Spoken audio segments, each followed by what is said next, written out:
The Buffalo Bills have drafted 9 new players to the roster in this year's NFL draft. We are going to go over every player and the draft class as a whole.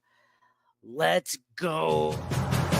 Hi, I'm Bills defensive end Greg Rousseau, and you're listening to Nate and the Fellas on Circling the Wagons podcast. Nobody circles the wagons like the Buffalo Bills.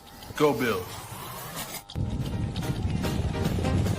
Where else would you rather be than right here, right now? Hey, let's go Buffalo. Hey, let's go Buffalo. The Bills make me wanna. What is up, Bills Mafia? Welcome to another episode of Circling the Wagons, a Buffalo fan base podcast. I am your host, Nate, guys. Thank you so much for joining us. This is an exciting weekend. The draft weekend is one of our favorite weekends. Again, it's the weekend where we get all the fun new toys and we get to discuss all of them. If we liked them, if we didn't, if we were okay with them, things that we liked that Brandon Beane and the organization did over the draft weekend, things that we thought they might have done, but they didn't do, and vice versa. It's going to be a lot of fun discussions. I'm joined by my co-host, John, for this episode. John, man, we love the draft. We've been talking about it for months now, it feels like, and the Bills have 9 new players. How are you feeling in general, and how much did you love this draft? We can get right into it. Your thoughts on this draft class, man? Feeling really good. It's funny, like going into the draft, I'm feeling a lot better coming out of the draft than I was going into the draft. Not because of where they might pick, just because it was like, another year of picking really down low in the 30s because they're so good and everything.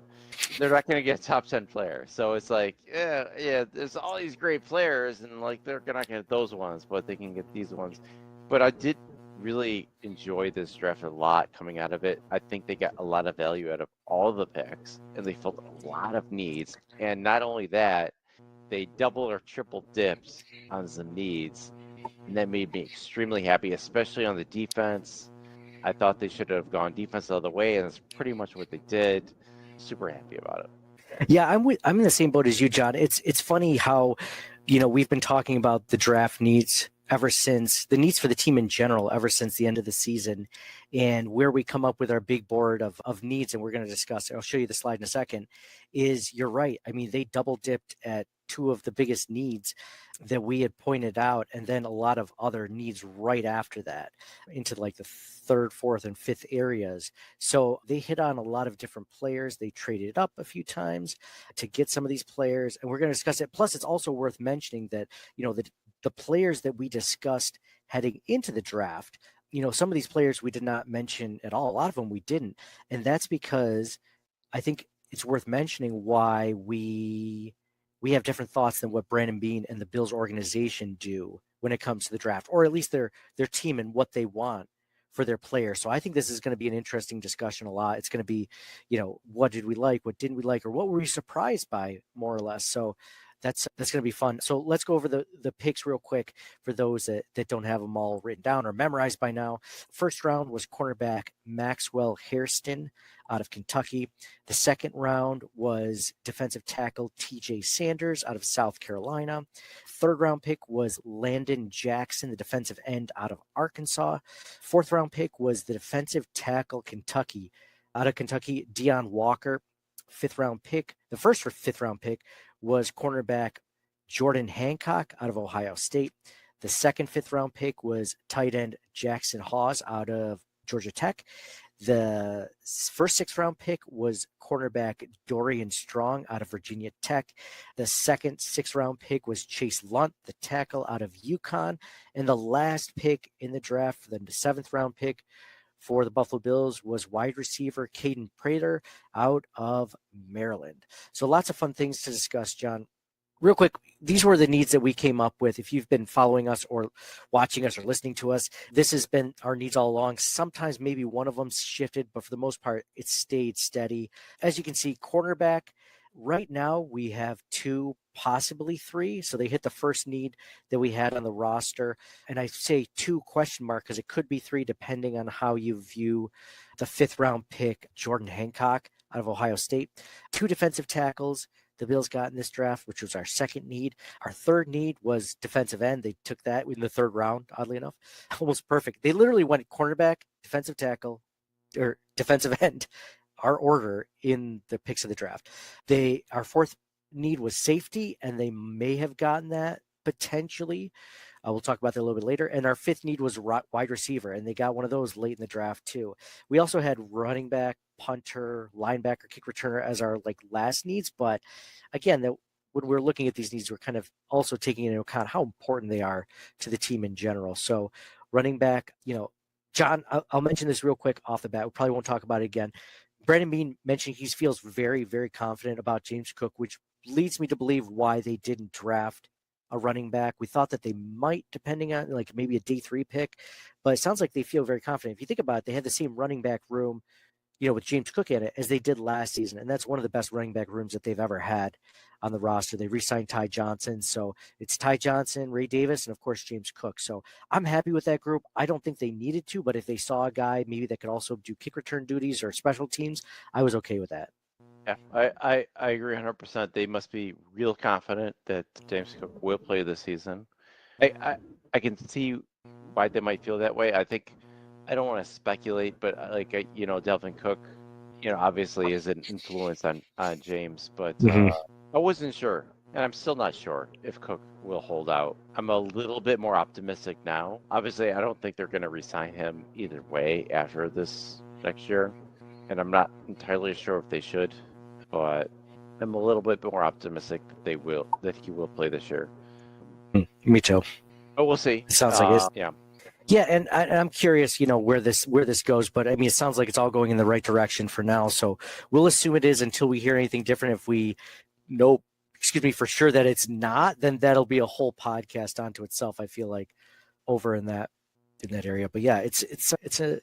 Again, I think we're in a good spot. Let's start off with the top. I did a quick reaction podcast. By the way, if you guys are watching this live on Twitter, Facebook, YouTube, wherever that is, feel free to give your thoughts on these prospects as well.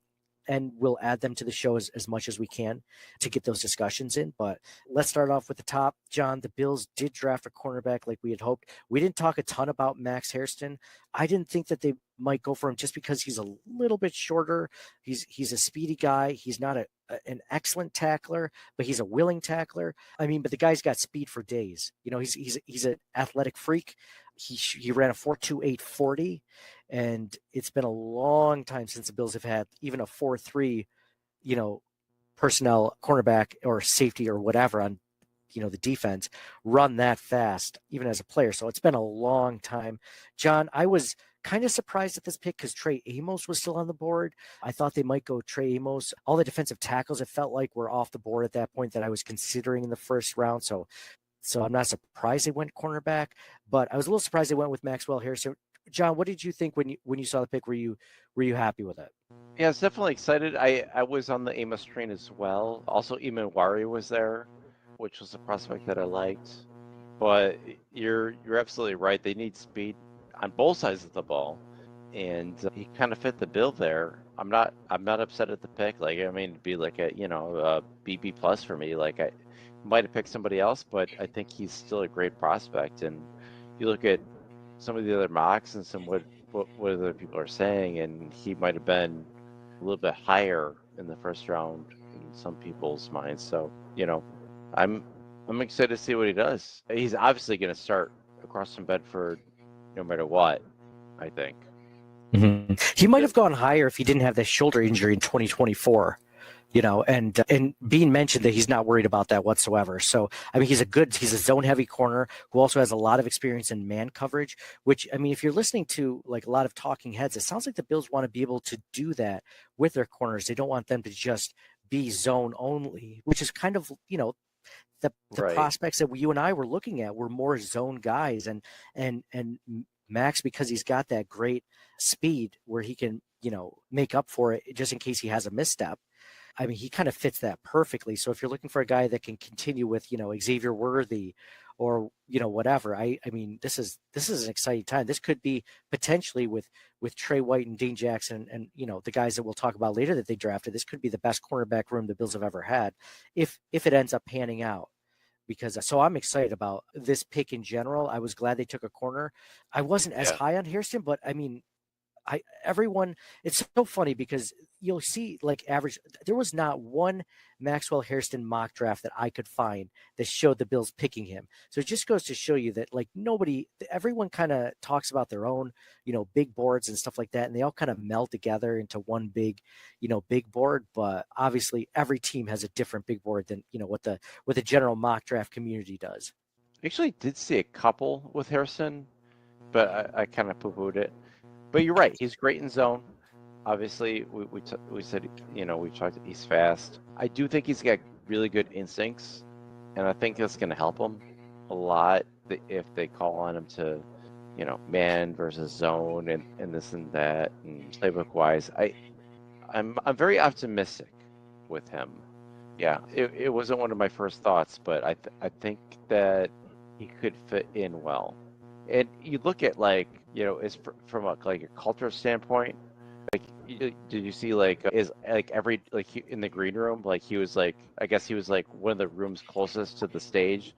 So every guy that was picked in front of him, every single time he's high fiving them, being super positive and congratulatory.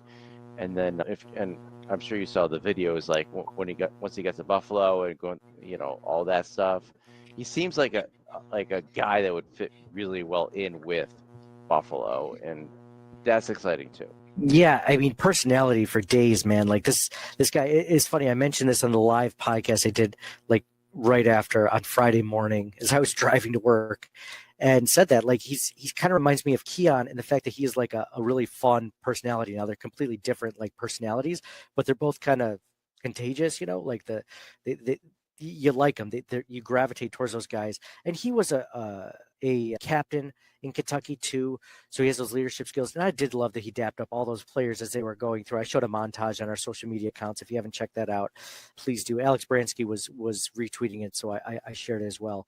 And it was just, he seems like a super likable guy. There was that incident which was brought up by someone on day 2, was hey, what do you think about these? There was some sexual assault, not charges, but allegations against him. And Brandon Beane basically said they do their due diligence, and they said no reason that they have to think that was going to go anywhere, or that it had any, anything that could potentially harm his career or be brought up criminally. So for right now, sounds like it's not a Matt Riza incident. So happy about that. Hopefully it's not an issue, but yeah. Yeah, so X Griff said, I showed earlier, Daniel Jeremiah's draft had Hairston going before pick 30, which, Daniel Jeremiah is super plugged in. So he must have known that was he might have been the guy that the Bills were trying to trade up for, when the Bills were calling the Steelers. So we'll see. Peter Nana says Kuiper had Hairston to Buffalo. I didn't, because he wasn't getting that far to me. I think people assume he's all speed, but he's plenty more. He was all SEC the past 2 years, even being hurt in 2024. And being all SEC is, no short order, especially when you're playing, Kentucky. It's not like he's playing for Alabama. So love that Peter and Giff said that. But yeah, I'm happy with it. I think one of his weaknesses is, he's a little bit smaller, but they said that he's gained about 6 pounds since the combine. So he's at 192. He's 5'11", 192. And, he has to work on his tackling. But again, it's not that he's not a willing tackler. He's just not as good at it as the Bills usually like their corners to be. So I think it's just something they're going to have to work on, technique and stuff. Luckily, the Bills do a great job at coaching up their DBs. So I'm excited for this. A good point about the tackling. I forgot to mention that. Yeah, John, that's what I'm here for, buddy. We just we assist each other. You shoot it up and I dunk it. That's how we work. So 2nd round pick, John. I was a little surprised at this when the Bills. I was thinking defensive tackle in the 2nd round. The Bills were trading up. Initially, my thought, and I guess this kind of differs again with our changes in what we think the Bills need versus what Brandon Beane thinks the Bills need, or at least what he's willing to draft this early. And when I was looking at defensive tackles, I was looking at guys that were big enough to play the one tech, but then also, provide some sort of pass rush. on passing downs. So that's why I was looking at guys like Kenneth Grant, guys like Derek Harmon, not so much the Walter Nolans and TJ Sanders of the group, because these are guys that were sub 300. They're more pass rush, 3 technique defensive tackles. And what Brandon Beane basically said at the press conference, John, is that they traded up. They wanted TJ Sanders. He's 6'4", which is huge. I mean, still compared to Ed Oliver, he's 3 inches taller than him. 290 pounds, which is roughly where Ed is, and he's a great pass rush guy. I mean, the guy gets pressure on the quarterback. He's one of the best in college football at that. He had a pass rush win rate of 12.6%, like almost elite, like almost upper echelon of the defensive tackles. And when asked about it, Brandon Beane says he could play 1 tech, but he could also play 3 tech. He said he could get up to like 305, 310, he feels, and still, be able to do what he needs to do pass rush wise. But I like this pick. John, I was just kind of surprised that it wasn't like an Alfred Collins, more of like a 1 tech big dude that could also do a little pass rush also. Instead, they went with a guy that does pass rush, but can also stop the run and maybe could play a little 1 tech in the future. What'd you think about that? Yeah, I think this is a guy that they really liked, and that's what they traded up for him. I think that versatility. I think it helps that they got Deone Walker in the 4th for that rotation, and it's really interesting if you look at their defensive tackle roster at this point. They got, Ed Oliver, Daquan Jones, Dwayne Carter, Larry Ngunjabi, TJ Sanders, Deone Walker, like. They got a lot of guys there all of a sudden. It's going to be very interesting to see how that pans out. But I think the rotation is the key. And they got a few guys, I think Deone Walker is going to be key. If he's healthy, that rotation is going to be really good.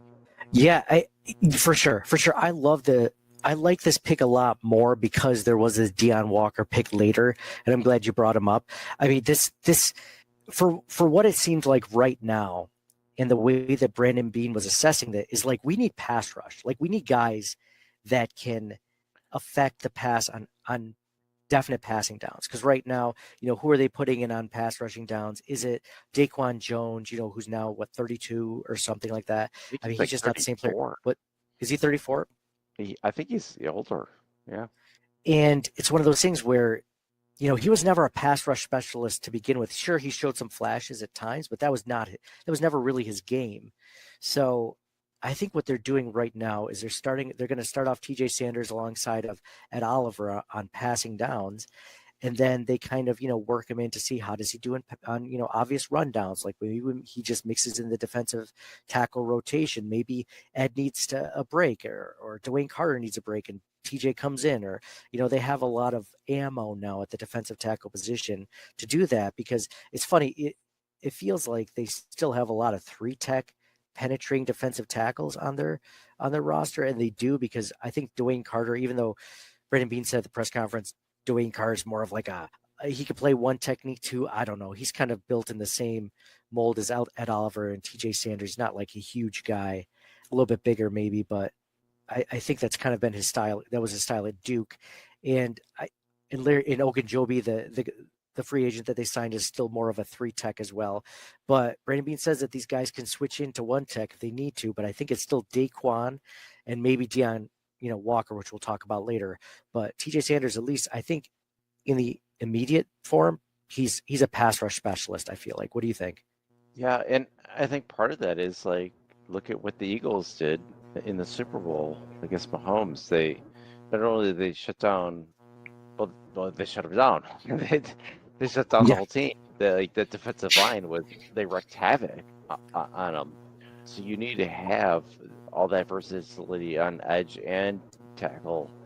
That kind of might lead into our 3rd round pick here with Landon Jackson. Yeah, let's go on to Landon Jackson. I was thinking and kind of hoping that they were going to be looking at pass rush at some point in this draft. Obviously you want it sooner rather than later, right? Like, who doesn't? But this was something that I saw Landon Jackson. I thought this might be a guy. I was kind of curious what type of pass rusher were they going to go for? Were they going to go for, maybe a smaller, 6'3", 240, 250-pound guy that, had a lot of speed, had a lot of pass rush versatility, or, what they ended up going with, which was another really long guy, 6'7", 280 pounds, defensive end Landon Jackson out of Arkansas, 22 years old. Super. The adjective that they kept talking about when it came to Landon Jackson was violent. That was his behavior. It was like violent, the way that he attacked the passer. Great run defender, really good pass rush win rate. In his last season at Arkansas, he had 7 sacks, 20 hurries. He has a lot of different pass rush moves. He's not just a one pass rush move sort of guy, and he's actually not very bendy, but he's more bendy than I think people gave him credit for, especially for how tall he is. So, John, I was thinking about this too. It's interesting with TJ Sanders. Now you have Landon Jackson. I think they want these tall guys to kind of just clog up passing lanes. If you can't get to the quarterback, especially in TJ Sanders' instance, get your hands up there, man. Knock down those passes by Patrick Mahomes, especially if they're trying to get the ball out early on you. Stick up those paws, man. Give him as much issues as you can. And these guys could do. I mean, you're talking about Landon Jackson. I mean, I haven't gone over the RAS scores, the relative athletic scores. Here, let me share that with. So this is the first 3 draft picks for the Buffalo Bills. Maxwell Hairston, 9.63 out of 10 relative athletic score. The only thing that's not, his height is only, 5'11", so it's about average. It's okay, I guess. But his weight was very low. I mean, but other than that, I mean, you're looking at his vertical was, everything was over 9, basically. The vertical, the broad jump, the 40-yard dash, obviously 4.28 is almost a 10. 20-yard split was really high, and then his 10-yard split was, an 8.73. So really, really athletic guy. And then the same thing with TJ Sanders. He had a 9.38 out of 10. His agility grades weren't great, but they were still good, and he's not super heavy. So again, the weight. For the weight, do they? Is this measured at combine? Yes. Yes. So these guys purposely sometimes cut for the combine so they can improve in speed and other things, and then they the weight back on after, right? Yes, exactly. So these ones sometimes get updated with pro days if they have one. But I mean, look at Landon Jackson. He's a 9.78 out of 10 with his. I mean, his 6'6". I mean that's well above. That's 9.67. I mean, then he had a great 40-yard dash, 4.68. He had one of the best vertical jumps of 40.5. I think they were the best of all defensive ends at that level. And yeah, I mean, he's an athletic. I mean, that's a good thing to have, and that's obviously one of the things that Brandon Beane was looking at with these guys. So we're going to get to that get into wide receivers in a little bit, but yeah, I thought that was really cool, John. Landon Jackson seems like a guy that could hopefully be that pass rusher that we get on certain downs that could provide them. I mean, some people have compared him to Carl Nassib or Max Crosby, which, sign me up, right? For a guy like this, mind you, this was a deep defensive tackle group. So this is a guy that might normally go in the second round potentially. Long arms, great tackling radius. He does have an injury history that had 2 ACLs, one from high school and one early in college when he was at LSU before he transferred to Arkansas. So, he has things in his – I'm just hoping that the Bills can develop him into what they wanted or hoped Von Miller would be, because they've taken a lot of swings at defensive ends. And if you think about it, John, even defensive tackles, really – they haven't hit on one. They've gotten good ones. They've gotten Greg Rousseau. I think he's good. Ed Oliver is good, but they haven't gotten any great ones yet, as many swings as they've taken on the defensive line. So hopefully, I'm hoping between Landon Jackson, TJ Sanders, we'll talk about Deone Walker next, but I'm hoping that they finally hit on one of those guys. Yeah, and that's part of the reason why they double dipped or triple dipped on these positions. They did it when they drafted Kyrie Elam, they took Christian Dunford, and look, one of them worked out. So that's all you can hope for. Yeah, exactly. You miss 100% of the shots you don't take, right? Wayne Gretzky, Michael Scott.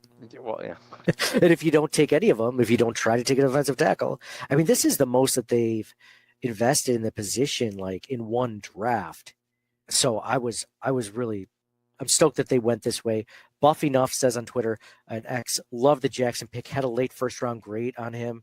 And yeah, a lot of people were expecting, I think, a second round pick on him at the latest, and he just ended up being there for Buffalo. So I think there was a run on defensive ends, and they were moving on to other positions when that happened. So, which is great because, while teams are running on quarterbacks, running backs, in this case, wide receivers, because the Bills didn't take one early. I think this was good. I'm glad you mentioned earlier, John. I wanted to bring this up because Buffy Nuff said earlier, why is Beane allergic to speedy, deep threat wide receiver? And I think this is a good talking point, John, because one thing that we mentioned with Max Hairston and just in general with this team is they do lack some speed, like real speed. Like they have guys that are kind of fast, like Khalil Shakir had like a 4.46, I think, which isn't bad, but it's not great. You know what I mean? It's not like elite speed. This was the first draft where it feels like they would try to get someone with speed, not just like a tall guy like Landon Jackson or, a guy like Deone Walker, right? Like a big guy, because they've gotten big guys before. They got Greg Rousseau, 6'7", 260. They've gotten big guys. They just haven't gotten any fast guys. So that was really cool to see. But John, go ahead. No, I mean, yeah, they need more speed on both sides of the ball. Obviously, they addressed defense with Hairston on that. I don't think this draft in particular was that great with speed at receivers. The guys that were fast, I wasn't too enamored with. And sometimes the draft doesn't work out like you have your tiers and the guys in your tiers disappear, and it's like, okay, so out of the 5 guys left in my tier at this spot, none of them are receivers, so I'm going to take this guy. Sometimes it works out that way. I do think that going heavy on defense in this draft was the right way to go, so I'm happy with that. Brandon Beane essentially said at the press conferences after day 3, when all was said and done, they're like, oh, you only used 3 picks on the offense out of 9. And, people are going to say, why didn't you get a wide receiver? He's like, well, people are always going to say no matter what draft, you didn't get all the needs that you had. And he's like, that's going to happen every year.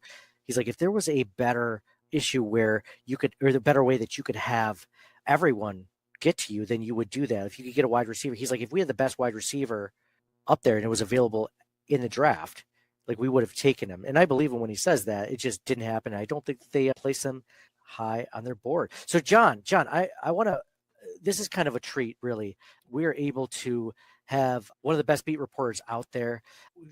You've heard him on the Buffalo Fanbase channel. He's on, I believe it's 95.1. I can't remember exactly, but we have Muki Hawkins from the beat. Muki, it is so good to talk with you, man. How are you doing?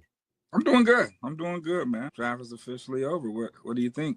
So this is what we're going over. We're going over pick by pick, Muki, but I was good with it. As far as the Bills' needs, we had defensive tackle, cornerback, defensive end, all these needs that they kind of hit on and even double dipped in some of them. We were just mentioning wide receiver. I kind of wish the Bills had gotten one of them, but John, our co-host, was just mentioning like there wasn't a ton of speedy guys that, maybe you would have taken in the first few rounds, or it wasn't that big of a need, maybe a day 3 guy. But overall, I liked it. What did you think as far as, the needs of the team and how they addressed it? Were you happy with it, or do you think that they accomplished that? Yeah, I was pretty impressed, with what they did. I mean, obviously, it was a defensive draft for the Bills. Obviously, the biggest concern, with this Bills team, obviously, was on the defensive side. When you look at the Bills offensively, I mean, they were top 5 dead or alive in just about any statistical category when it comes to that. Not having, I guess, if you will, like the speedy receiver or whatever the case may be. But the issue wasn't the offense at all. The problem is the defense. You can't get nobody off the field on 3rd down. You can't get the quarterback on the ground on 3rd down. So the Bills made sure they went out and got those specific pieces. I mean, I know everybody at first was kind of scratching their head at the TJ Sanders pick in the 2nd round. A lot of people probably felt that he would have been there at pick 56, but the method of Beane's madness was to, okay, we got to get a 3rd round pick. So who is high on their board at that specific time to move up for so they can obtain a 3rd round pick? I think what they were able to do as far as, trading up twice. I think they did a wonderful job on strategically, putting that out, because they went and got one of the top pass rushing defensive tackles in this year's draft. I know everybody was looking more of the big girthy guy, more of a one tech. The Bills went back and doubled down on D tackle again, getting Deone Walker. And, so that kind of like balanced out the line. So once you get a Landon Jackson, once you get a Max Hairston, the fastest player in the combine, let alone the fastest corner, you get one of the best pass rushing D tackles, and you get, a stud in Landon Jackson in the third round. Those are all 3 A's in my book. So I think the Bills were spot on, with getting those guys, and I think it's going to make, immediate impact in that defensive line rotation. Peter Nana brings up in the comments, he said they brought in some speedy receivers for visits. We're giving up north of 33 points per game in playoff elimination games since 2020. And that's kind of to your point, Muki, was just this is where the Bills are coming up short every single postseason. It's not Josh Allen just, blew it completely. It's the Bills defense is just even if when they were healthy this last season, it wasn't enough to stop that. Of course, Christian Benford going out in the first quarter didn't help. But again, they had to rely on Kaiir Elam. They don't want to do that. They want to hopefully, if things go south and a player gets injured, rely more on a Trey White as opposed to a Kaiir Elam. And I think that they did a good job of addressing that. And they're tired of just letting guys like Lamar Jackson and other quarterbacks just sit back there for sometimes it feels like 7-8 seconds before a guy even gets close to him where he has to make a decision to run. I think that was one of the frustrating things in the season is just the lack of pass rush. Now, hopefully, I see TJ Sanders as kind of like an early a passing down, defensive tackle to start the season, and maybe he morphs into more. But is that kind of where you see him starting the season and lining up next to Ed Oliver for those obvious pass rushing downs? Well, a strong suit is a 3 tech, but he can play 1. It depends on the certain situations and personnel groupings that the Bills want to put out there.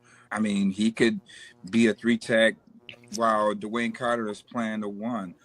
He can be, a pass rushing D tackle with Ed Oliver on third down.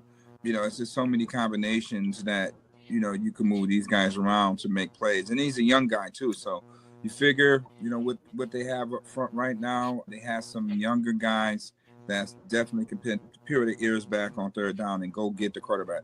Pressures isn't good enough. You got to be able to get the quarterback on the ground in this business. And it just seems like come playoff time, the Bills are always easily exposed on the defensive side of things. Yeah, absolutely. So that leads us into the 4th round pick, another trade up for the Buffalo Bills to get another Kentucky player, Deone Walker out of Kentucky, 6'6", 345 pounds, another young guy, only 21 years old, just turned 21 in March, super young. Again, a guy that's like on paper has size, athleticism, had a really down year this last year with some back issues.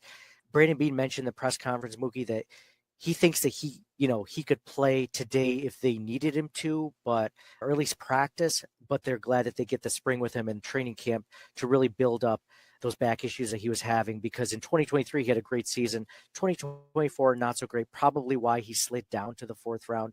But when you look at this, I mean, some people were saying he was more of a 3 tech defensive tackle as well, but the guy's just ginormous, right? Another thing that the middle of the Bills defense in general is just not that big. Defensive tackle, they're not that big. Linebackers, they're not that big. And safeties, they're not that big. So this guy adds a huge size dimension. I think it makes me like the TJ Sanders pick even more. What did you think about that? And do you like that one?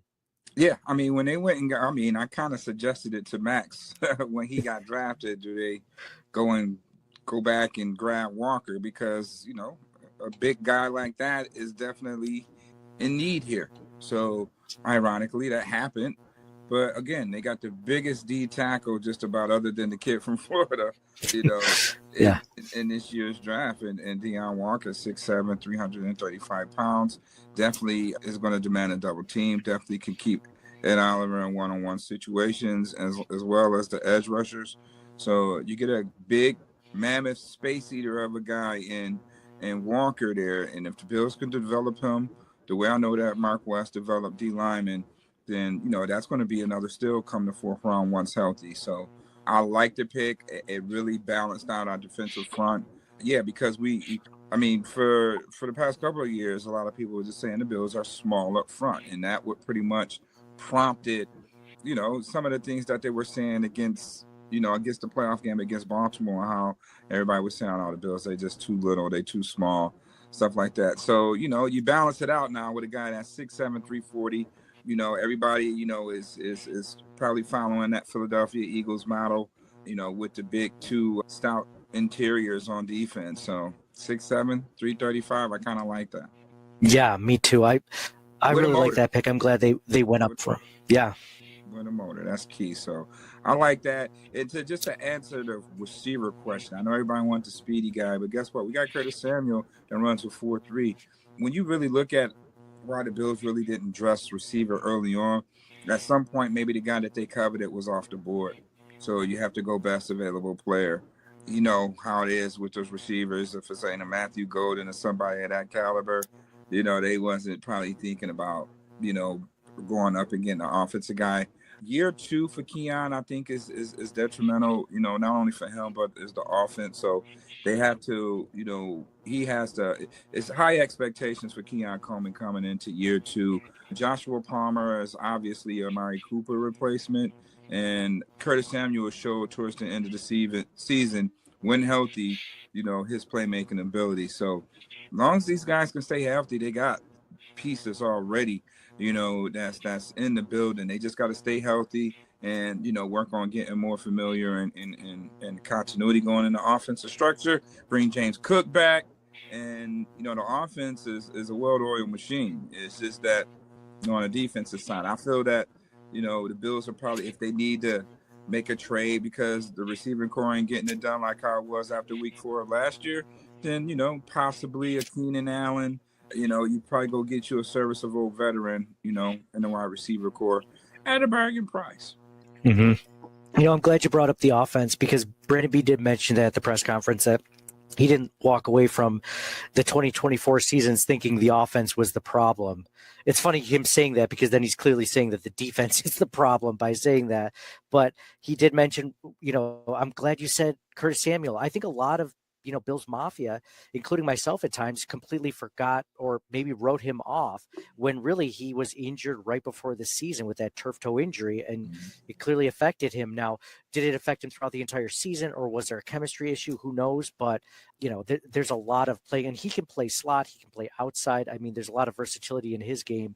So, I'm looking forward to him being there. Like you said, 4.3 speed. Like, the Bills do have speed on that roster. Sometimes it just didn't show up as much last season. So we're going to go to the next pick, Muki. Jordan Hancock, cornerback out of Ohio State, picked in the 5th round. It sounds like he could play either safety or corner, or nickel corner rather. He's 6'1", 195 pounds. I was kind of hoping, I'll be honest, like I don't mind this pick. It sounds kind of like Cam Lewis, where Cam Lewis kind of moonlights at backup nickel and safety. Maybe he's an upgrade over him, or maybe he competes with him for a position. I was kind of hoping, if I'm looking strictly at safety, Muki, I'm looking at a guy who can be a ball hawk, a guy like Micah Hyde. We haven't had a Micah Hyde since Micah Hyde, and that's kind of what I was looking for. What do you think of this pick? Do you think it's just, special teams, defensive back depth, or where do you see Jordan on this team? Oh, it's definitely special teams, defensive back depth, but I want to see what it looked like adding that safety. Me personally, I'm just not sold at safety. A lot of people is really not, taking safety serious on, obviously we've been spoiled. When you have Jordan Poyer and Micah Hyde for 7-8 years back there, you kind of get spoiled. And last year that pretty much wasn't the case. Tyler Rapp, solid, but, he's not available, when you're not playing in the AFC Championship game. That hurt. And, you kind of put a rookie in Cole Bishop out there who clearly has not understand the magnitude or the intensity of that level of type of game right there. So I just think that safety is still a need.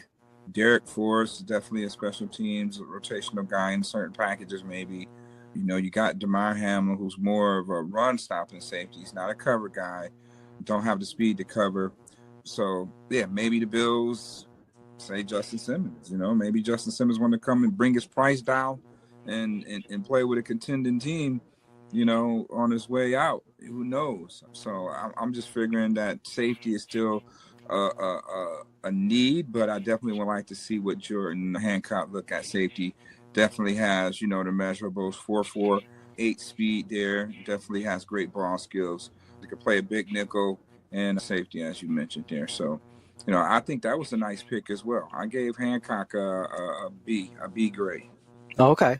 I see that, in 2024, he played 94 snaps in the box safety and 200 deep safety. So he has played that deep safety role, which is kind of what, I think I'm looking for in safety. I know that you mentioned, Cole Bishop and Taylor Rapp. They seem more of like those Jordan Poyer, in the box safeties. And not that Cole Bishop's athletic as hell. He just hasn't put it together, like you said. And he wasn't asked to do a lot of deep safety, stuff at Utah. So it's just not that he can't do it. He just hasn't really had a chance to do it yet.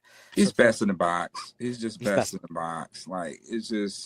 He's just best. Let's not try to make him into something that he's not. Keep him to his strong suits and work on his weaknesses to make those a strength. So I would just keep him in the box. Rapp, he's a little bit more versatile, obviously, but he's a box safety, I feel, as well. Hancock, again, with the 4.48 speed, can cover some ground, very rangy and physical. So, and it don't hurt when you win a national championship. So you can play against the highest competition that you can play in a collegiate level. So that's going to definitely breed some confidence coming into camp. Yeah, definitely. John, I feel bad. We've kind of been pretending like you're not here, man. I've been stopping to ask you questions. Yeah, you John, can't hog me, man. You guys let my man shoot some questions, man. I'm just not used to this, man. I'm not used to having you on, Muki. I got to take advantage of it. Well, he'll understand later. Don't worry. We'll have a discussion about it. He'll be okay with it. But John, man, what did you think about this pick? I know we kind of brazed over Deone Walker. Thoughts on this one? Did you like the pick? Yeah, you guys said all this things I was thinking. I'm keep nodding my head over here. No, I think he's versatile and he can play special teams as well. If he can work his way into safety, that'd be great. They do have a ton of cornerback depth now. So looking up and down, Terrence Johnson, Benford, and White. Dane Jackson might be the odd man out. Yeah, Muki, what do you think about that? Because we were talking about this pre-recording, and is this? I mean, with them taking, we haven't even mentioned Dorian Strong yet, and I hate to say that a 6th rounder would make it over Dane Jackson, but does that make him at all expendable, or is it's way too early to even assume that Dane Jackson would not make the roster because he's a vet? Yeah, it's way too early to assume that. I mean, first of all, he was a starter in the scheme. I'm not sure how much, Babbage just tweaked. Well, I'm quite sure Babbage, I know they've tweaked it quite a bit for what it is, but the terminology is still the same for the most part. So it's nothing that Dane can't pick up on. Schematic wise, it's just probably a tad bit different because the Bills are going to play a little bit of man now. That explains why you go ahead and get the fastest corner in the draft because, the Bills do intend to play some man. You can't afford to be slow playing off man press. Teams is going to just do stand-ups and bubbles and slants and stuff like that and, outrun you. So the Bills are definitely going to mix it up a little bit this year because now they have some speed on the back end where, they could be a little bit more versatile and flexible when it comes to scheme, So you can do a lot of zone blitzing. Now you have the rush. Hopefully you have enough rush and to balance with the coverage and to produce some sacks in the time of need with the pieces that they brought in over the weekend. Yeah, if I don't want to get too ahead of myself, Muki, but if Brandon Beane hits on this draft with the defensive lineman and the secondary pieces he's put together, could you see the Bills' defense being like the Eagles' defense in the Super Bowl where they just can stop people? I mean, is that asking way too much because none of these guys have proven anything? But if he hits on half of these guys, I mean, there's a potential here for, a defense that we've never seen before. Right. I mean, the Bills were in the AFC Championship game last year. So the only difference is one game. And, you need defense. That's why they say defense wins championships, because you need the necessary pieces and the necessary situations to make the plays. So, again, these guys are coming in making an impact, especially, when playoff time come and these guys are, the reason why, then yeah, you got to give Beane his flowers in the scouting department on, identifying what to bring in to get this team to the Super Bowl. So a lot of quality depth and cornerback. You still got Jamarcus Ingram there. So it's going to be interesting to see competition for corner number 2, because you got Tre'Davious White there. You got Landon Jackson. I thought maybe Beane would probably be a little bit more comfortable going somewhere else at pick 30, maybe to take Emmanuel. But again, that's a non-premium position for the Bills at 30. But I'm thinking more or less maybe that was best available player. But again, you cannot teach speed. Had to go get that 4.28, and I don't blame him. So it's going to be interesting to see the competition at the corner 2 spot between Tre'Davious, Mad Max, and Landon Jackson. Then you figure Jamarcus is going to be backing up, Benford over there. You have competition now with Hancock and Cam Lewis. Cam Lewis, the Swiss Army knife that can play all 3 positions, play a little safety. So that's why I say I want to see the opportunities that Hancock get at safety if the Bills don't decide to bring another one in. I just think right now that's still a position that the Bills need to fill. Other than that, I think the Bills have quality depth pieces just about everywhere else. Maybe, you can bring in another linebacker, but if you wasn't going to do it in the draft, I don't think it's going to happen in free agency. So they're going to trust the guys that they have on the roster for now. But, yeah, I do believe that safety is the only position right now that I feel that the Bills is not done at. Mm-hmm. Yeah. Maybe receiver, but I just think you gotta invest a little bit more in Keon Coleman going into year 2. You gotta, get Samuel involved going into year 2. You can't just be paying these guys this type of money and just giving them 1 or 2 targets. Like, everybody can't eat when the game is on the line. So, Coach Brady is going to have to figure that one out. Like, identify who's having a hot hand in that game and go with your best plays with that player to win it if it matters, if the game is on the line. Everybody just can't eat. They got to come up with a better plan, in those type of situations. But everybody can't eat. To have James Cook on the sideline in that situation that's criminal right there. I just didn't understand that. That's a question that I forgot to ask them about, but I just didn't understand that sequence there. When the game is on the line, your best player at that moment in that game was James Cook, and he wasn't out there to make a difference for the team. So I need to see that change for sure. And I'm quite sure James is going to play this year with a chip on his shoulder because of it. Yeah, I hope so. This is so weird, Mookie, because I know we're kind of going off with that in the AFC Championship game, but some of their personnel decisions late in the game when the season, the Super Bowl is on the line has been kind of questionable. I'm thinking about Kaiir Elam. I get why he started, but when they saw him struggling as much as they did, I'm not sure why Jamarcus Ingram wasn't in there, just to someone different, because he was clearly struggling. Maybe even Cam Lewis, a playing corner out there, I would have felt more comfortable with. Mm-hmm. Same with the year before that. I know Dorian Williams was a rookie, but they put in a hobbled AJ Klein out there, and I'm like, man, just let the kid give it a shot. It might. I mean, it's easy to say that now that they didn't win, but it's like, man, I liked Dorian Williams a lot. He showed flashes. Just let the guy. And then last year he looked good. So there's some other personnel decisions. Sometimes they can't get out of their own way with coaching, and they play very conservative when it happens or when it comes down to that, which I get why they do it, but unfortunately I think it's come to bite them. Yeah, you think? Yeah, well, we don't have a Super Bowl ring, so yeah, that definitely. So the next pick, guys, is Jackson Hawes, the tight end out of Georgia Tech, the second, 5th round pick for the Buffalo Bills.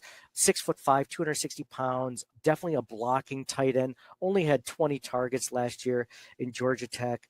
Definitely not a receiving threat, but this is a guy that they look to bring in possibly, on blocking downs. Mookie, I was talking with John about this before we were recording. Maybe is this a guy that you see maybe just taking that 3rd tight end role, or could he potentially be like, when they bring in Alec Anderson for a 6th offensive lineman? Could Jackson Hawes be that guy, or would he be that guy in addition to an Alec Anderson or 6th offensive lineman?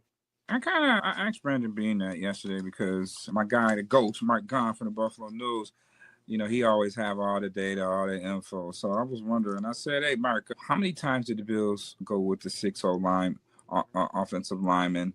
145 snaps. Alec Anderson reported eligible.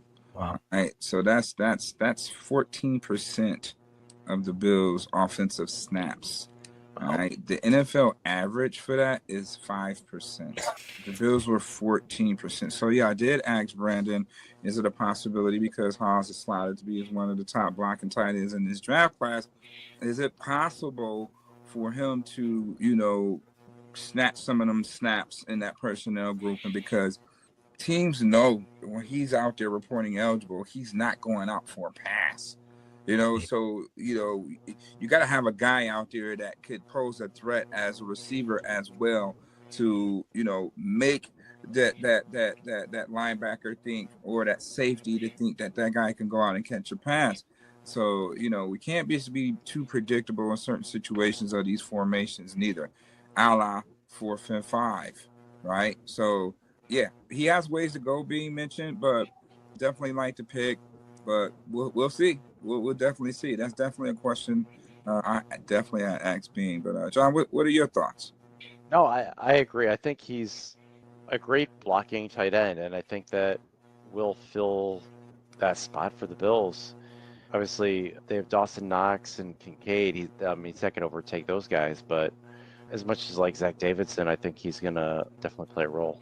Yeah, you got competition at tight end 3, so this is going to be a competitive roster. There's definitely going to be some competition battles come training camp. So look at cornerback number 2, key position. You got to look at the competition up front now at D-line, like who's really going to crack that rotation from edger to interior, right? Look at the competition battle between Ebenezer, Landon Jackson, and Javon Solomon. Right, like how what that rotation is going to be like. Who's going to get more snaps in that specific role of being a pass rusher or whatever the case. So it's a lot of competition that's going on. Even at linebacker, with Dorian Williams, and you have to say Matt Milano at this point. Dorian Williams led the team in tackles. Yep. So you can't like just have him sitting on the bench this year. You know what I mean? So something definitely is going to give with that. Very soon. And I would like to see how the Bills are going to work that rotation with that 3-headed monster, because you just can't put him on the bench. He's been very serviceable since a rookie. Obvious last year coming in, he was leading the league at one point in tackles. Milano comes back, he just goes right back to the bench. So like something like that, I just feel that, he's played majority of the season, man. He should be able to be in there in some situations and certain packages. He's going into his 3rd year. It's no way that he sits the bench. I'm quite sure it's going to be some sort of package for him to be out there. And, you got to keep Milano healthy too, So it's not the most durable at this point in time of his career. So, yeah, it's going to be pretty interesting to see how that 3-headed monster work in the linebacking core. But other than that, yeah, it's competition all across the board. Yeah, one thing I was happy about, Muki, was as the season went on, especially in the postseason, they did find packages in that Ravens game to put Dorian Williams on the field, knowing that they needed to shut down Derrick Henry. So I was glad they found a way. But, as of right now, he's basically the guy that's going to replace Matt Milano if Matt Milano ends up leaving after his contract is done next season, right? He is the replacement linebacker for Milano. Yeah, Dorian's going into this is his third year, so he'll have one more year after this. So, yeah, Milano contract will be up, so it's definitely evaluation time after this season on what they're going to do with Dorian. Are they going to extend him? And obviously, Milano, what they do with that? Do they bring him back for a lower deal or whatever the case? We'll see, but it's going to be interesting to see how they do that 3-headed monster at linebacker, because Dorian Williams definitely needs to play. He was the only one that really was running up on Derrick Henry, so he needs to be out there for sure. Yeah, definitely. So the next pick for the Buffalo Bills in the 6th round, cornerback Dorian Strong, the 3rd cornerback that they took in the draft, a guy that I thought was going to go a lot sooner, 6'1", 185 pounds, 23 years old, out of Virginia Tech. Not the biggest guy, but oddly enough, he's kind of strong. He has some strength in press coverage and run defense, smart guy, competitive guy.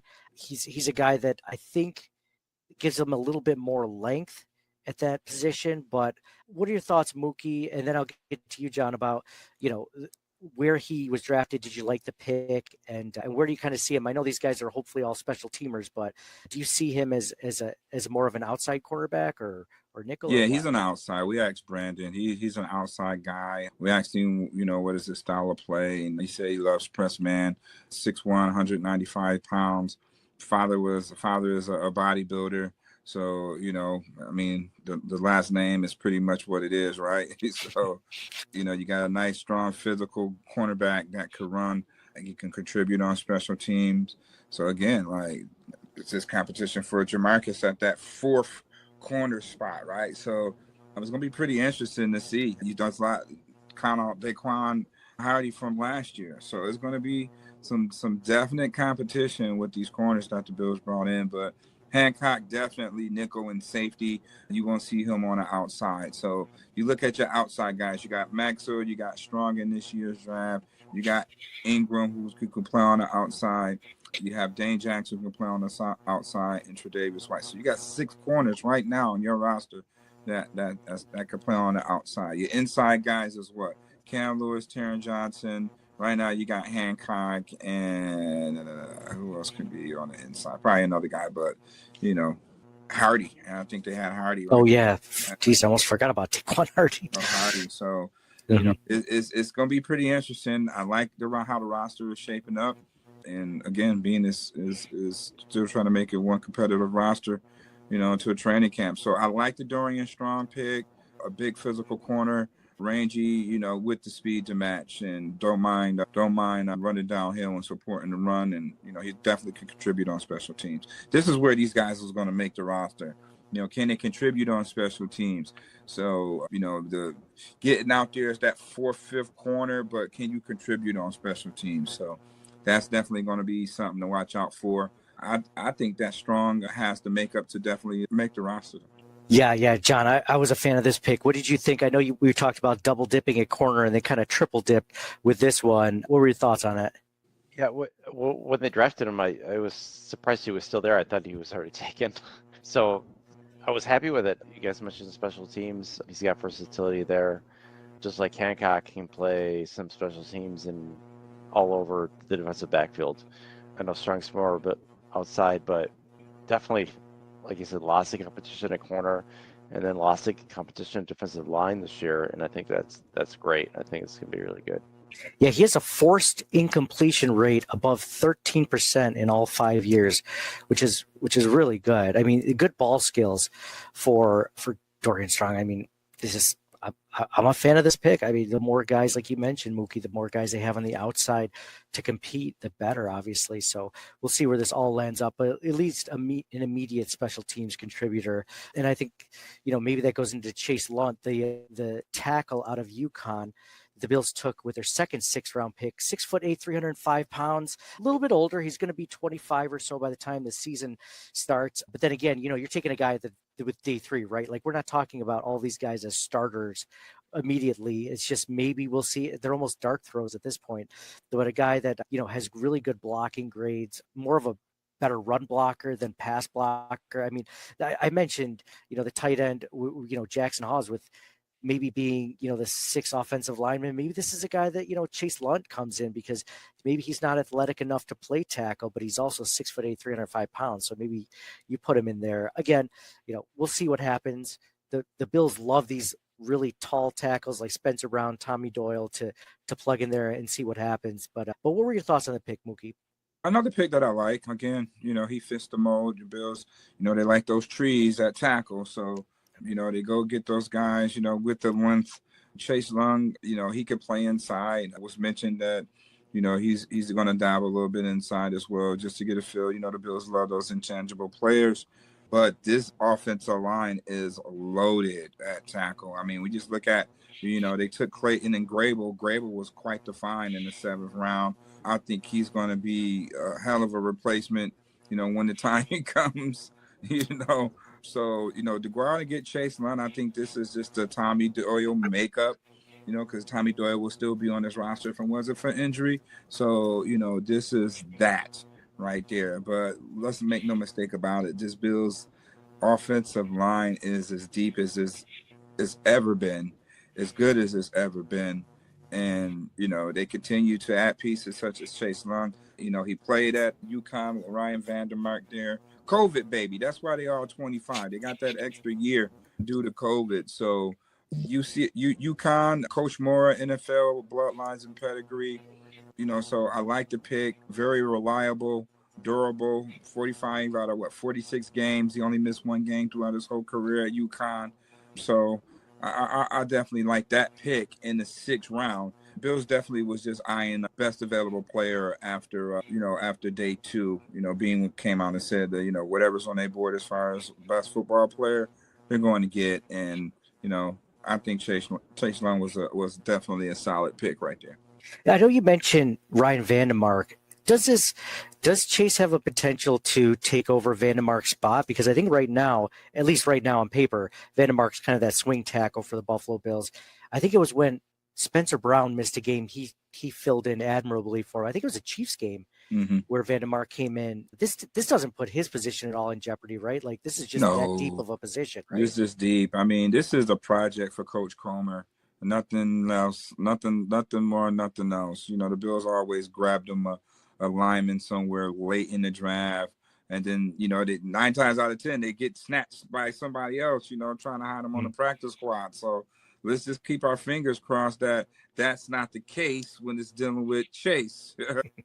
Yeah. The offensive line is super deep. I mean, when you look at the second unit, that's a task. Like you said, you got Vandermark that can play every position. You got Grable over there, and then when you look at the interiors, you got Van Pran, and you got your guards too. So it's kind of, man, that second unit ain't no slouch. So it's gonna be pretty interesting to see where the battle lies in the second union. The first unit is done. The second unit is definitely where the competition is gonna be heated. Oh, yeah, definitely. It's going to be something we'll be watching in training camp. John, thoughts on Chase Londa and anything that, we might not have touched on? I love it. And I totally agree that offensive line is their best depth position, which is crazy to think about during the drought where they had so many misses and heartaches in that area. Oh, yeah. But no, it's great, and I love it, and they keep adding to it. Speaking of which, last time the Bills drafted a Hairston was Chris Hairston out of Clemson, and I thought he was going to be our next left tackle. So it just goes to show you, we don't know what these draft picks are going to end up like, but we're going to get to the last draft pick of the 2025 Buffalo Bills draft. We're talking with Muki Hawkins here and my co-host John. Caden Prater out of Maryland Terrapins. Huge guy, 6'3", 210 pounds, huge body, not super fast. Obviously, if he was, he'd probably go a little bit higher. I think he just definitely starts off as a special teamer at this point, which is where he played, some in Maryland as well. But again, more of a project guy, maybe like a Tyrell Shaver sort of guy that the Bills, try to build into something. But, they had a position where you mentioned how Brandon Beane said he does best available, but he also mentioned that he does it, where a guy could actually make the roster. They don't just, add 10 quarterbacks because they know that a quarterback's not going to make it. So What did you think about this pick, Muki? Did you like it? What were your thoughts on it? I mean, that was cool. I mean, everybody was wanting them to take a receiver. I was high on Savion Williams, but he went early. Then I had him graded, so that was pretty much off the board. Prater, I like the size, 6'3", not getting any Smurfs. I know everybody is still feel like Xavier Worthy should have been a Bill, but that just wasn't what the Bills' ideal makeup was at receiver. No more Smurfs. Just no more Smurfs. The only Smurfs going to be on the team is Khalil Shakur and Curtis Samuel. Go and get you some taller receivers. Your quarterback is 6'5". It's easier to see another 6'5" or 6'3" target 40, 50 yards down the field than somebody you can't see. Just take it all the way back to when the Bills lost to Kansas City here at home on that last possession, where we obviously seen Stephon Diggs wide open on a crosser. We obviously seen Dalton Kincaid wide open on the very next play. But when you got Deontay Hardy, who's a speed burner, was on the outside, and he's being trailed by a 6'2" corner, maybe Josh couldn't see him to even make that type of throw. So again, you got to look at, those situations too. So go get Josh some taller targets so that he can easily see downfield. Go get a taller guy with some speed. That's what I would suggest, right? Get a taller guy with some speed. You got that in Palmer. Prather is, not the speediest of guys, 4.4, 4.5 guy, but he's a good route runner, transferred out of West Virginia. So, he definitely, can make some plays for this team. Obviously, we all know being drafted in the 7th round, you're going to have to do it on special teams. So he definitely get his chance preseason to showcases his talents, offensively. But again, this wide receiver class, his room is deep right now at 11, 12 guys. So it's going to be pretty interesting to see where Prather, has a shot in making this roster. So, how many receivers did the Bills keep last year? 6? I can't remember. I want to say it was, I think it was 6. Ended up being, 6, then you get a couple on the practice squad. So it's going to be pretty interesting. Let's not forget KJ Hamler still on the squad. Let's not forget Laviska Shenault is still on this roster.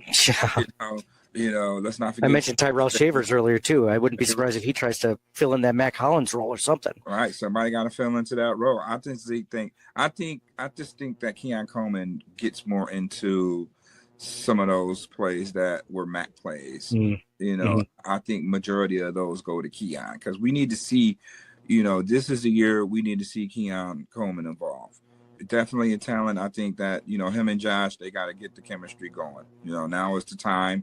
He need to get that chemistry going. Him and Samuel. Shakur, we already know what time it is with him. But, Josh needs to get the chemistry going, obviously, with Palmer. But we need to see more continuity and chemistry going on with Samuel and, Coleman, more of your playmakers and game breakers.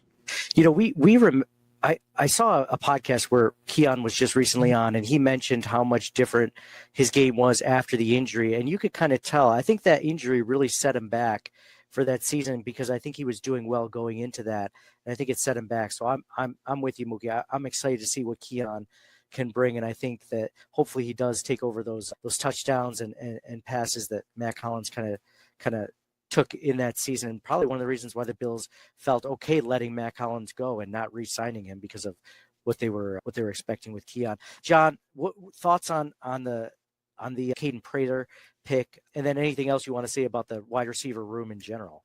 No, I think it was a great value, especially in the 7th round. He'll play special teams and compete for a receiver spot. I like Coleman a lot. I think he's a good candidate to rebound this year, especially considering the injury. Same thing with Curtis Samuel. I know we mentioned it earlier. He had the injury really early on, and he's started to come on, it seemed like, later in the season. I think that's why they're more comfortable with the receiver room because of those guys maybe potentially coming back next year. And then obviously they signed Josh Palmer also. But it'll be interesting. Yeah, for sure. This was a good draft overall. I think, if you want to end it on this, Muki, you started to give some grades for some players. If you were to grade the overall draft for the Buffalo Bills in 2025, where they moved up, where they moved back, the trades that they did, and the players they picked up, what letter would you give this one? Let's see, 9 draft picks. I gave out 4 A's, 3 B's, and 2 C's. Mm-hmm. I gave out overall grade. I say B plus. B plus. I think the Bills were spot on with the first 4 picks. I do believe those 4 picks can come in and be an immediate impact, on defense right away. So I gave those first 4 picks definitely A's. I gave Sanders the A plus because of the pass rushing ability. That's what they're looking for at D tackle. They need a pass rushing defensive tackle. Then, they went out and got the big run stuffer with the high motor and Deone Walker. So I like the first 4 picks. That set the tone, with this Bills or draft class. So, yeah, I give them overall grade of B. I like how Beane strategically used the twos to move up to go get his D tackle, his pass rushing guy. And then I liked how he was able to use 2 picks, picking a 4th and a 5th to move up in the 4th to go ahead and get Deone and still get, still had 9 picks, at the end of the day. So I thought the Bills moved around quite well during this draft. Yeah, I think that's a good grade. John, before I give mine, what's your grade if you were to give one on this draft? Well, I'm going to give him an A. Yeah, you also think they're going 16-0 or 17-0 every season too. But what was your was there anything you didn't like then? No, I was, for the most part, I really liked it. Harrison might not have been my first pick. I did like Amos and Imawari there, but I can see why they picked Harrison.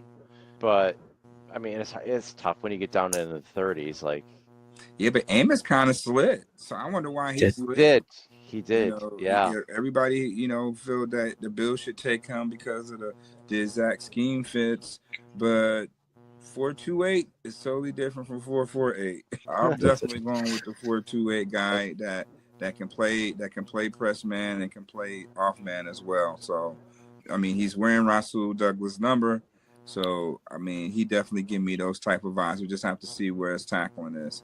Yep, I agree.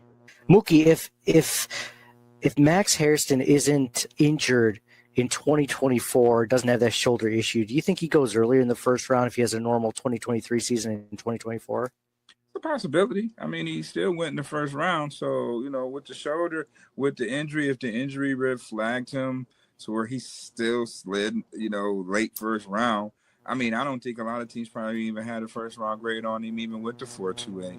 And you look at it, how many corners really went in the first round? Barron, Johnson slid because of the knee. He got flagged for the knee. So really too many corners that really went in the first round. No. So you got Travis Hunter. And I think that's it. Yeah, I think that's it, really. So, and not too many corners really went, and where we thought that a lot of corners would go, they didn't start coming off the board until second round, the usual. But I mean, even Azariah Thomas, where he slid out of the, out of the second round. A lot of people thought that it was really going to be a crazy run on corners, in the second round, and that really wasn't the case neither. So, I like the pick. It's going to be something different to see the Bills have a speedy ass cornerback now. I mean, it's going to be something different when you see a guy just breaking on footballs and taking it back to the house, because he loves to take it, he loves to take it back to the crib where he lives. So running 4.28, I want to see how many teams want to, is going to try him, at 4.28, in the air, So that's something that I'm really excited to see, knowing that Christian Benford now is on the opposite side of that. So teams are really going to have to pick their poison. Do they want to mess around with the speedster over here, or they want to mess around with, a future All-Pro and Christian Benford? But hopefully that pass rush should get to the quarterback's ass this time, and, we won't have to worry about that. Let the front sort it out. Yeah, absolutely. One of the good things, I mean, one way you help the pass rush, man, is give them good coverage so that the quarterback has to wait back there a few more seconds for it. No, I like the pick. I was happy when they picked him. I didn't have them going that high, but then again, we're not GMs. When you in the conference of the Cheetah and Waddle, now we got the speed that can take that. When you got to go to a Super Bowl, when you got to go through Kansas City, we got a guy that can run with Worthy. If we so happens to come across Cincinnati, we got a guy that can run with Chase. You know what I mean? So now we have a guy. We have two guys right now that, man, can easily, be a nice duo in the league, So Christian Benford is already making his name for himself, and he got the bag. Now we got a speedy corner on the other side that's confident as shit. And, now if we could just get some rush going, it could be a different story, with this Bills team. And hopefully, that's a good antidote on getting over the hump, when the season starts. Yeah, one thing I want to bring up real quick is that, I'm glad you mentioned the pass rush, because it reminded me that, Greg Rousseau has been pass rushing from one side because Von Miller always took the other side. Now I think they kind of have flexibility to put Greg Rousseau on his more natural pass rushing side, which I think is the left side. Can't really remember. So maybe Joey Bosa does the other side. So that might help the pass rush in general, just to let Greg Rousseau kind of, let him run free on the side that he prefers. Mm-hmm. Do you think, real quick, I'm going to end on this, Muki. And by the way, thank you so much for coming on, man. This has been a treat to talk with you. Last question. With the picks that the Bills have, we mentioned Hairston a ton, speed kills. We talked about, TJ Sanders, Landon Jackson, we're talking about Deone Walker, the first 4 picks. The way that these picks, it's not been the way that they've drafted in the past. I mean, they've never drafted a guy as big as Deone Walker. They've always been like the guy that I can't remember his name. They picked him out of Stanford, the 3rd round pick in Josh Allen's draft, the defensive tackle. Harry Phillips. Oh yeah, Harry. Yes. Harrison Phillips. Thank you. Like, they've never drafted a defensive tackle this big, and they've never drafted a cornerback this fast. Is this Bobby Babbich's stamp on this defense with the players that he wants, or is it more of this is the way that Brandon Beane wants to construct the roster? It's just both. I think it's both. I just think it's Brandon Beane getting the feel for the type of players that Bobby Babbich needs to make his scheme, to make his scheme work.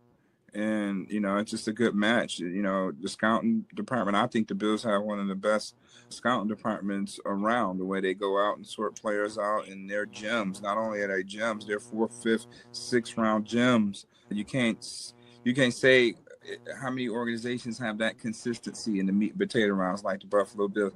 Haven't been quite spot on in the 1st and 2nd rounds. No. This right here may change that narrative.